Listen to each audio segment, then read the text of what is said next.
show of hands, more reliable. All right, and keep your hands up if you'd also like to see a faster MUNI service. So the Transit Effectiveness Project has those two primary goals in mind. We are updating the MUNI system. As the mayor indicated, it's the first comprehensive study in 25 years. We're trying to understand where San Francisco is trying to come and go. We're trying to understand how we can serve neighborhoods that have totally changed in that time period. Just take a look at South of Market, for example, and we know that we really need to rethink transit both now and into the future.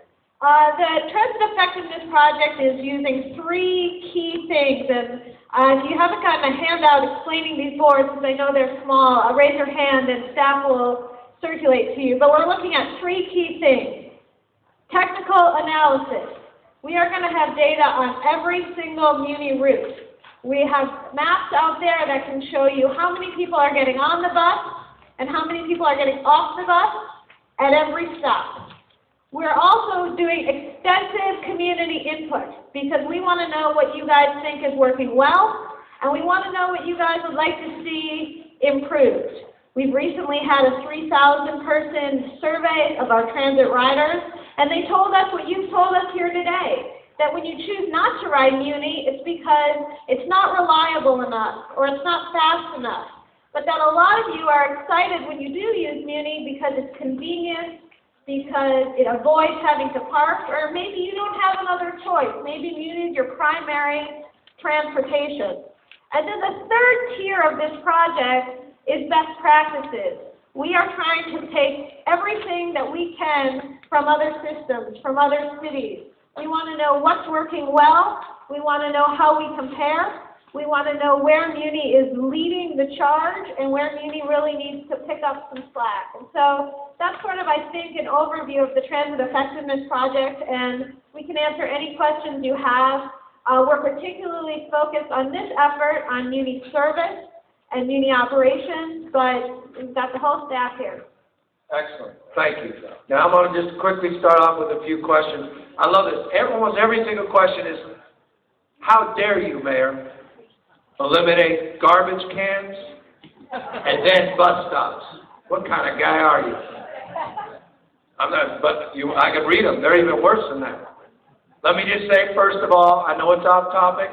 We are adding garbage cans and we are eliminating garbage cans. There are some streets with 20 garbage cans. There are other streets with no garbage cans.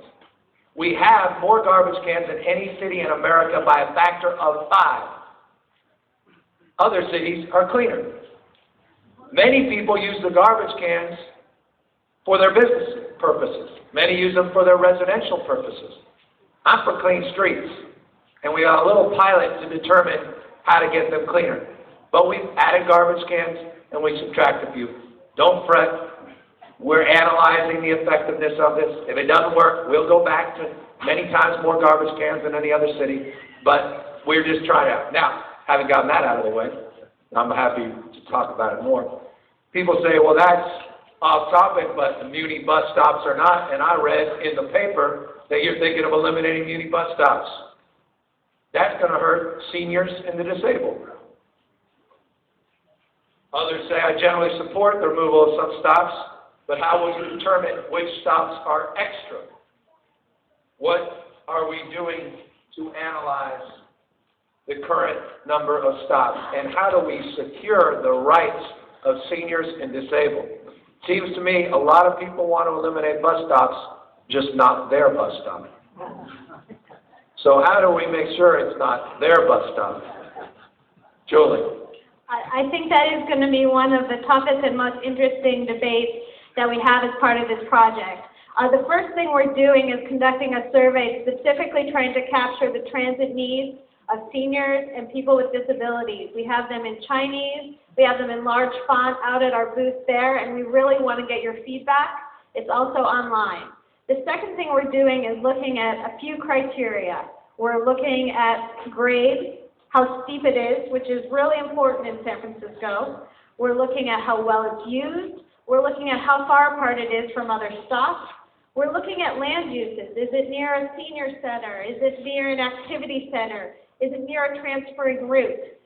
Your map that I handed out has an example of some of our data that we've collected on all of our stops. This star is the school here. You can already see that some stops definitely jump out as really well used. These greens are people getting on the bus, and the whites are people getting off on Stockton, one of our best used corridors. So that's sort of an example of how we're going to analyze the issue and welcome the debate. Good. So this is important. We're actually doing the work of determining which stops are used, which stops are not used. That's the first thing we do before we do anything.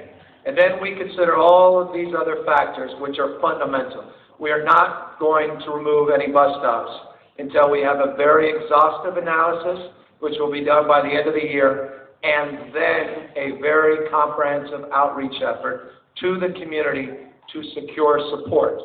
So I just want you to know, we're not jumping in the gun. This is not ready, fire, aim. This is ready, aim, fire. We're going to engage the community. We're going to be very sensitive to the needs of seniors and disabled. Trust me. I didn't get into this to be insensitive to seniors and the disabled. Quite the contrary. But this is a discussion I think needs to be had if we want to improve our system. Double parked cars and the number of stops. Otherwise, I think we're tinkering in the margins. I have a number of questions that I will ask, but I'm going to intersperse some direct questions. Thank you. Well, I would like to see a bus stop or a bus-only lane on Van Ness. Because it's frustrating when you fly down Van Ness Avenue, you come to 16 North, because they're too big. They always put the rear end out in the street to block the traffic, so they don't have to wait for you to leave the route from the bus stop. And on 19th Avenue, we need a bus only. And if there is a major earthquake, the tunnel will cave in. That's a guarantee. And also, this is off the subject, but I forgot to bring the address to this school. And thank God for this. I came across the Central Police Station where I found somebody that spoke English. So I was able to find the school, so I have to thank them. It's a shame, it's really a shame.